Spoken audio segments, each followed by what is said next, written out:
to God. He was commended as righteous.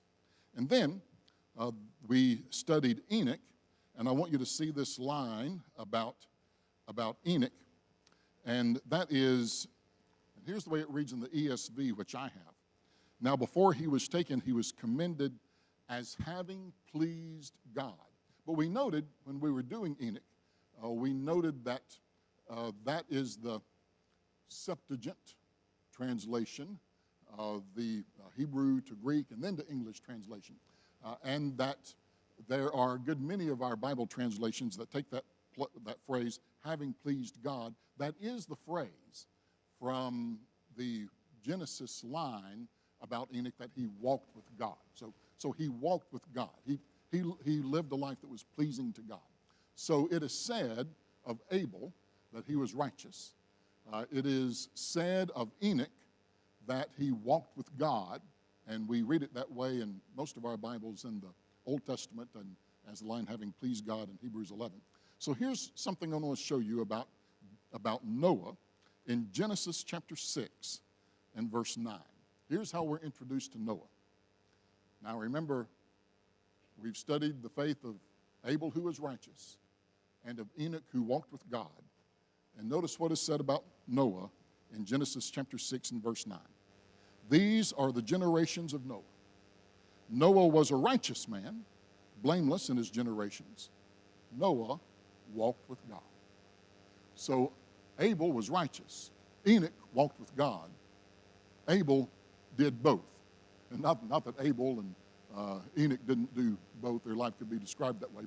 But Noah, as we're introduced to him, gets that description of one who is righteous and who walked with God, phrases that we've already studied in the trust stories, the trust adventures of Abel and of Enoch.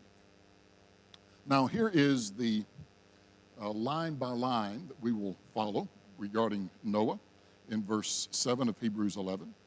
By faith, Noah, and so many of these passages begin with the by faith Abel and by faith Enoch and by faith Abraham.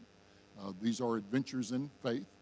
We have defined faith as taking God at his word and living your life accordingly. That's one of the ways that when we did our first lesson, we ended up defining faith. Taking God at his word and living your life accordingly. So by faith, Noah, God's going to tell him something. He's going to take God at his word, and he's going to direct his life for the next 120 years. He's going to direct his life accordingly. So by faith, Noah, being warned by God concerning events as yet unseen. Now again, this takes us back to our definition of faith, even in Hebrews chapter 11 and verse 1. In Hebrews 11:1, when we were defining faith that day, now faith is the assurance of things hoped for, the conviction of things not seen. We had a good bit to say about faith relating to the unseen events, the unseen spiritual world. And yet, we believe, we know that they're true because it's revealed to us by God. We take him at his word, and we direct our lives accordingly. But Hebrews 11:1 spoke of faith being the conviction of things not seen. Well, Noah, who lived an adventurous life of faith, was the first line about him is that being warned of God concerning events as yet unseen.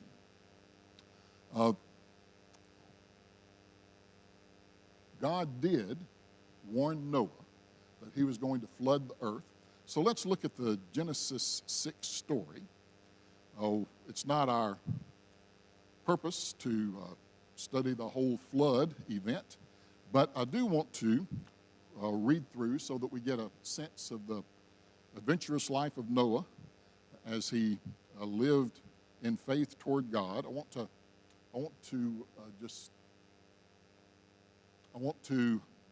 then I've got some underlined passages that I'm going to read out of Genesis chapter 6 and Genesis chapter 7. That'll give us a summary of the story. So we already read verse 9, that Noah was a righteous man who walked with God. So here's verse 11. Now the earth was corrupt in God's sight, and the earth was filled with violence. That's the world in which Noah lived. In verse 13, God says, I have determined to make an end of all flesh, for the earth is filled with violence. Behold, I will destroy them in the earth. And so in verse 14, he told Noah, make yourself an ark of gopher wood. And here's why, skipping down to verse 17. For behold, I will bring a flood of waters upon the earth to destroy all flesh, in which is the breath of life under heaven. Everything that is on earth shall die. And then verse 18, but I will establish my covenant with you, and you shall come into the ark with your sons, your wife, and your sons' wives with you. Down in verse 6 of chapter 7, flowing over to chapter 7 now. Here's verse 6. Noah was 600 years old when the flood of waters came upon the earth. And Noah and his sons and his wife and his sons' wives went with him into the ark to escape the waters of the flood. And then, verse 11, I'm most interested in the last phrase in verse 11. It does say that the fountains of the deep were opened. Some of the waters came from the fountains of the deep, but also the windows of the heavens were opened. And then verse 13, on the very same day, Noah and his sons, Shem, Ham, and Japheth, and Noah's wife, and the 3 wives of his sons with them, entered the ark. And then down in verse 23, here's the latter part of verse 23. We're starting in the middle, reading the end of the verse. Concerning all else that was on the earth, man and beast, they were blotted out from the earth. Only Noah was left, and those who were with him in the ark. I titled this particular lesson about Noah as having the faith to the saving of his family. He led this adventure of faith, and you notice as we read in there was a great emphasis upon his family and how they were a part of being saved on that ark together. But concerning Noah being warned of God of things not seen, we've seen God's warning of the judgment, the eventual flood that came from the fountains of the deep, and the wind swelling up and the windows of heaven being opened. And just as God said, this judgment coming that blotted out all except for those who were on the ark, Noah and his family and the animals that he took with him. Here's one of the ways we believe that Noah was warned of things not yet seen. You know that line we read in Genesis 6 about how the heavens were opened and the floods came from the heavens? If you still have your Bibles, if you still have your thumb in Genesis, look back at Genesis and chapter, Genesis and let's see, where am I going? Genesis chapter 2. Genesis chapter 2 and verse 6, a description of the world as God created it when Adam and Eve lived there. Verse 6 of chapter 2 in Genesis says that there was a mist going up from the land and was watering the whole face of the ground. There was a mist that went up from the ground and was watering the whole face of the land. So then when we get to Genesis and the line that is in Genesis chapter 7 and verse 11, that not only did water come from the fountains of the deep, but the windows of heaven were opened and water came there. Putting those verses together, that when God first created, the way that he watered the earth was from a mist that came up from the ground. And therefore, when he told Noah that there was going to come a flood, flood was probably a new word to Noah. What's a flood? And because the water hadn't come that way. And it's likely that in and understanding that the opening of the windows of heaven in order for a deluge to fall from the sky, that was something likely that mankind had not experienced. So when God told Noah that there was going to come this flood, that was an event as yet unseen. Not only had nothing like that been seen, but it couldn't be imagined because that's not the way that water came to the earth. So indeed, for Noah to take God at his word and direct his life accordingly, he was working with information that in the world, the way the world was, didn't seem to make sense.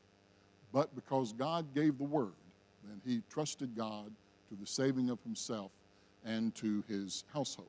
So that was part of the events unseen that Noah was having to deal with. Then there are some things, as we relate to Noah, there are some things that are unseen to us. There are some things that are going to occur. There is a resurrection day that's coming.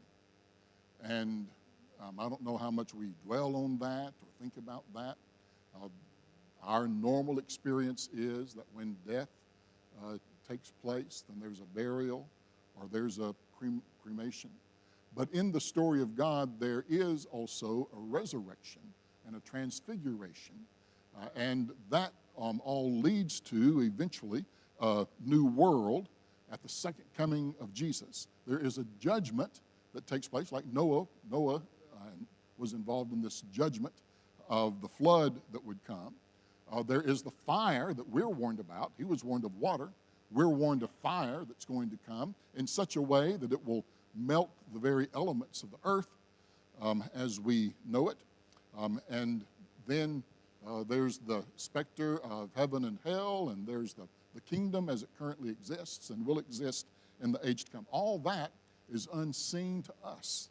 But Noah took God at his word and directed his life accordingly. And we can too, believing that after death there comes a judgment, and at the second coming there will be a resurrection, that there is a place of eternity, heaven and hell as we describe it. There is a kingdom of God in which we currently have citizenship, and which will be the kingdom of great reign under Jesus. So these are things that to us are as yet unseen. But we can take God at his word, direct our lives accordingly given those things, and have an impact not only for our own salvation, but for our family and for those around us.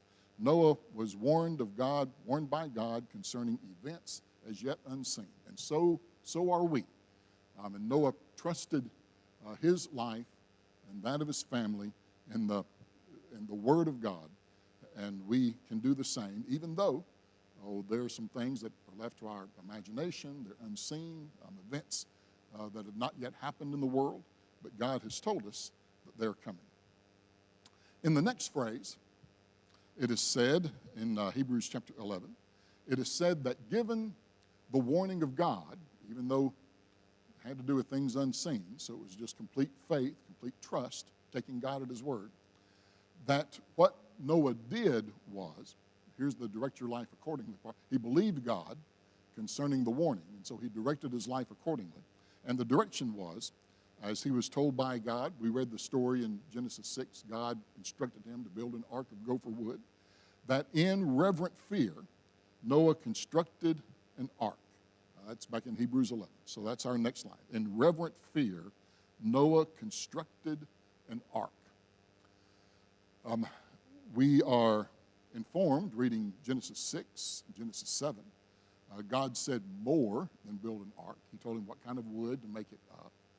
He described to Noah just what the dimensions of the ark were to be, and very specific things like and I remember this now, 300 cubits long and 30 cubits high. And the reason I'm remembering that is because we had our trivia, once a year trivia night, that was one of the questions. What were the dimensions of the ark? And everybody at my table looked to me, since I was a preacher there, and I couldn't come up with 300 with the 300 and the 30. If that question comes up again, I'll know that next time. Here are some very specifics about the building of the ark, and it was the reverent fear. Some translations say the holy fear of God that led Noah to do just as God directed him in just the way that God directed him to do it. That was all a part of the reverent fear. When we have in our lives a holy fear of God and a reverent fear of God, then we take God at his word, we listen closely to his instruction, we honor God by following that instruction, even where there are details, then giving attention to those details. That's part of then this reverent fear of God as we carry out the thing that the Lord has instructed us to do. And we also might think about the holy fear, the reverent fear, in this way. And that is that while Noah had this reverent fear, this holy fear of God that was leading him on this adventure of faith, doing this crazy thing of building an ark, while he preached and taught, maybe as others asked him why he was doing what he was doing, that there was a judgment, a flood that was coming. And other people were apathetic about that, just didn't pay attention, didn't take God at his word. Or they might have been just lazy. There was 120 years that passed between the giving of the warning and the day that the waters first began to flood the earth. And when there's a long period of time in there, we can become lackadaisical and be a procrastinator about what's coming. But Noah stayed busy at work. He could have been lazy about it, and he wasn't. He set about doing what God said to do. There probably we don't really have this description in Genesis. Sometimes I think because of the pictures that we colored when we were children in Sunday school of the people that were coming to know, I think we think we have all of that detail. But I think it's not outside common sense to think that Noah received some mocking about that, this crazy thing that he was doing. And while the rest of the world was apathetic and lazy and procrastinating and even mocking, Noah had this reverent fear of the Lord that had him every day working on the project that God had given him. And so he carried out his work with reverent fear before God for 120 years. And think about what that did regarding Noah. When Noah received that warning from God, how that affected what Noah's priorities were. Got to get this ark built. That became a new priority. So he had a new priority. Think about his schedule.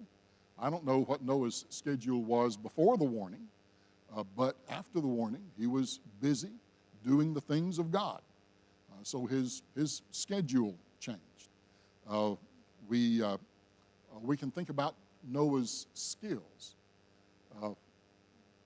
Was Noah that effective a boat making? Building a boat. That's a skill. That's a skilled thing. And maybe when the warning first came and Noah sat about the work, maybe he wasn't even leaning into those skills. But along the way, as he worked on the things of God, he developed those skills as he did things as God had instructed him to do. So all of those things also are part of the reverent fear that he had. It's because of his reverent fear of the Lord, he rearranged his priority. He got a new schedule. He developed some new interest, and he developed some new skills. So he did all of that in reverent fear, constructing this ark. And then we have this line, for the saving of his household. Oh, what a wonderful thing it was, though no one else had the faith of Noah and joined him on the ark. His wife and his sons, Shem, Ham, and Japheth, and their wives, then joined him on this ark. There are some inroads that we have to family. We can set an example for our family of doing those things that are right. Because we might have the ear of family, we sometimes have some instruction. We can pass some instruction along to family. One of the things that we can do in our family is to set a tone, set a godly tone, a tone of reverent fear, a tone of love of God and of neighbor. And sometimes our family is like the rest of the world and doesn't want to hear or will not hear those things. But we at least then have these opportunities of example, instruction when it will be received, setting a tone. And there's some good things that can come of that. Look at the book of 1 Corinthians chapter 7.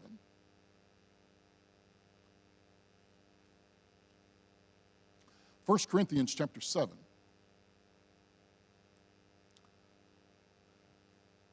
Is considering the situation of a person who has a spouse that is an unbeliever. Now think about that in terms of the world in the first century. We at least live in a nation and a time when there is some. It doesn't run very deep, but there is some cultural respect for the things of God. There's some cultural Christianity, even when people don't take Christianity seriously. There's some of that is built into our culture. But in their world, someone who became a believer and their spouse did not, then their spouse was a heathen, a pagan, doing idol worship and going to the temple of prostitutes and all of those pagan things, rituals that would have been an abomination to God. So in 1 Corinthians 7, so what if you become a believer but your spouse does not? Then keep the faith. And here's this line in 1 Corinthians chapter 7 and verse 6. For how do you know, wife, whether you will save your husband? Or how do you know, husband, whether you will save your wife? If we can keep up our opportunity to set an example, to set a tone, to give instruction in ways and times that it will be received, then who's to know what the future will hold in the heart and minds of those whom we love? Likewise, you know that line, so wife, how do you know that you might save your husband? I want to point you to the book of 1 Peter, chapter 3.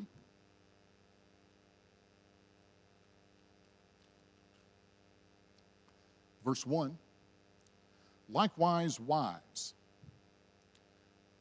be subject to your own husbands, so that even if some do not obey the word, that's the same scenario we have in 1 Corinthians 7, a spouse who's a Christian, married to someone who has no appreciation for Christianity, so that even if some do not obey the word, they may be won, W-O-N, their souls converted, without a word by the conduct of their wives, when they see your respectful and pure conduct.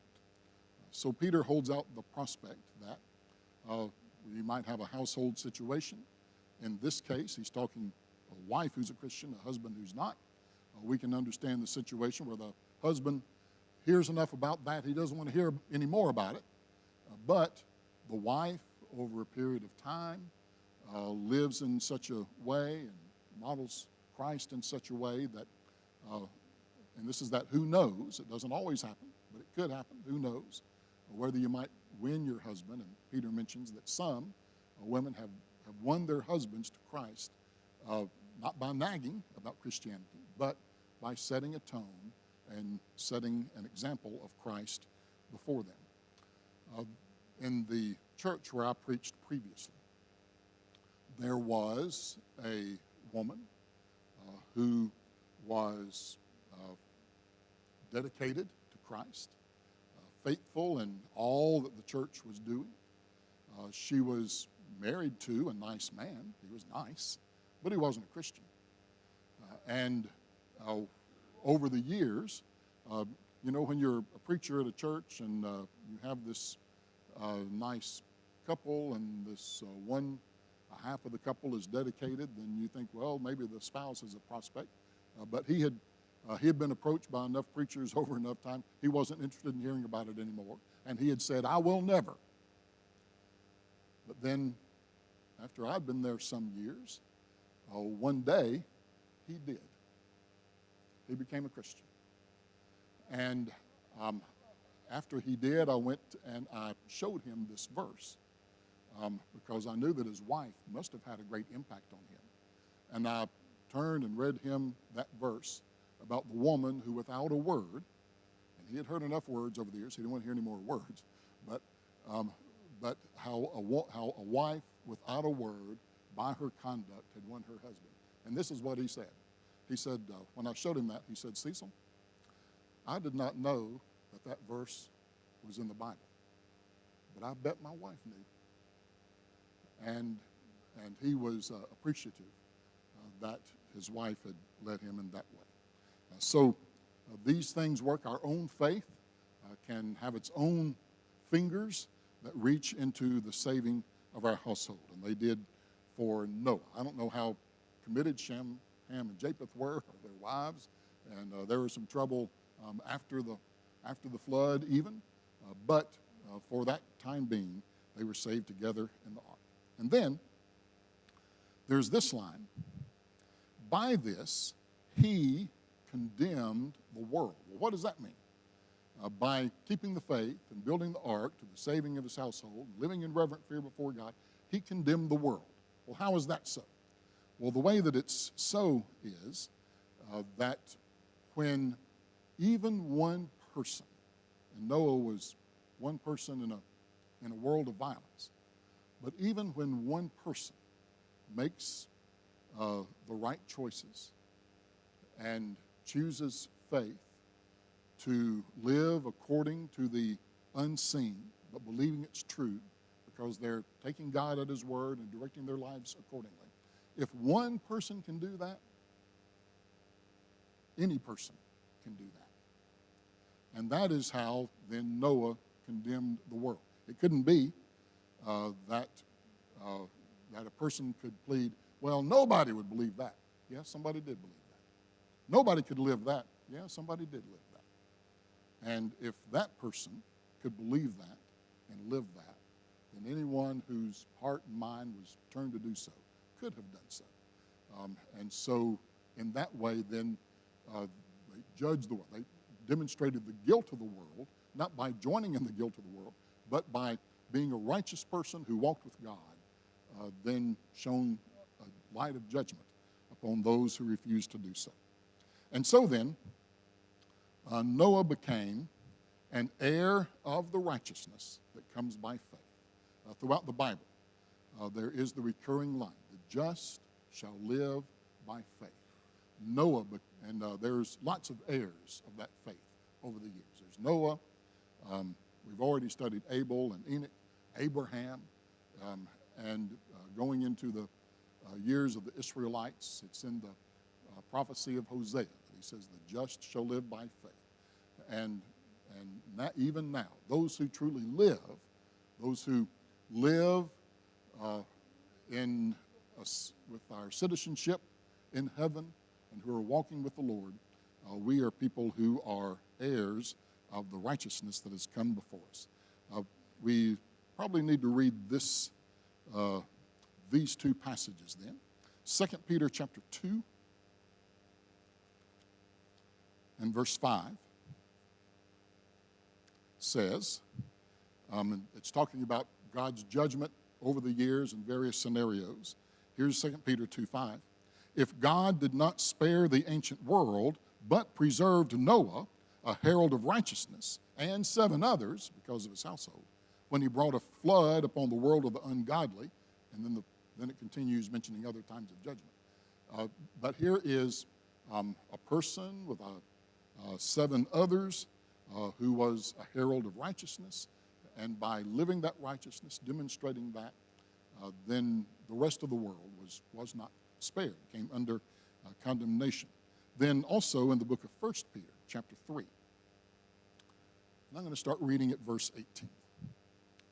For Christ also suffered, this is 1 Peter 3:18, for Christ also suffered once for sins, the righteous for the unrighteous, that he might bring us to God, being put to death in the flesh, but made alive in the spirit, in which he went and proclaimed to the spirits in prison. This is a difficult passage, but we don't have to know everything about it. But we do have identified for us who the spirits in prison are. Because they formerly did not obey when God's patience waited in the days of Noah while the ark was being prepared, in which few, that is 8 persons, Noah's 7 family and himself, were brought safely through the water. Baptism, which corresponds to this, now saves you, not as a removal of dirt from the body, but as an appeal to God for a good conscience through the resurrection of Jesus Christ, who has gone into heaven and is at the right hand of God with angels and authorities and powers having been subjected to him. As Noah was an heir of righteousness, as described in this passage, he is one who, while the rest of the world did not obey, even though God put out the word and God was patient and God waited, Noah and his family came through the water. And likewise, then we can come through the water in baptism as a person who receives righteousness that comes by faith in Jesus Christ, who loved us and died for us, and whose blood then gives the power to the forgiveness that we meet when we die with Christ, are buried with him in baptism, and raised again to walk in new life. Didn't get to Abraham, but we'll start that. Yes, sir, Brother Walter.